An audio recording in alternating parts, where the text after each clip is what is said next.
Hi all, Brendan here from Measure Up. Just a quick tip for when you're coming in for your next DEXA scan. Variability is one of the biggest things that happens between scans, but also between equipment. So getting measured on the same piece of equipment as much as possible will reduce variability. The other main source of variability is biologic variability. Okay, that's differences in your body between scans. Now we expect some kind of adaptation to happen between scans. That's why you're measuring. We either want to see an increase in lean mass or a decrease in fat mass.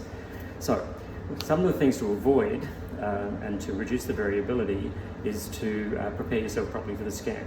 We recommend coming in at the same time of day, similar clothing, and similar fed state. Now this last one is very important because I see this all the time. People will go away after their first scan invariably to lose body fat. They'll introduce strategies such as low carb, keto, even carnivore, or some kind of dietary restriction, and then come back in that fed state to have a follow-up exam. Now we might see reductions in fat mass, but more often than not what I do see is decreases in lean mass. Now this decrease in lean mass can have a number of sources. Maybe the calorie deficit was too great and the body has actually reduced its lean mass.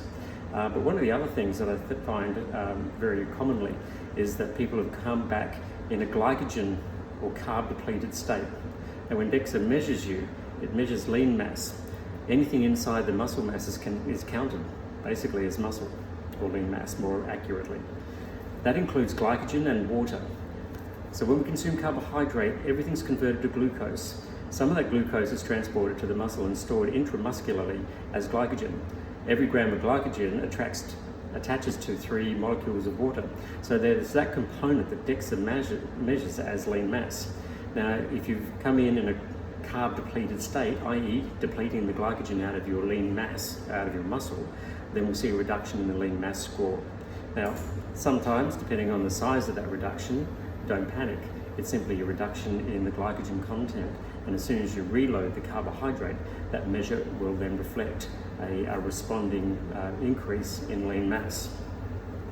So keep this in mind when you come in for your scan. Coming in for your scan too frequently will show these kinds of variations, but certainly the kind of fed state that you're in. So if you are going away to introduce a strategy to lose fat by introducing a low carb, keto or other kind of eating restriction, make sure that you refeed a couple of days before you come back in for your scan, just so we can reduce any kind of variability and get a true reflective measure of what's changed for you. Okay, I hope that helps.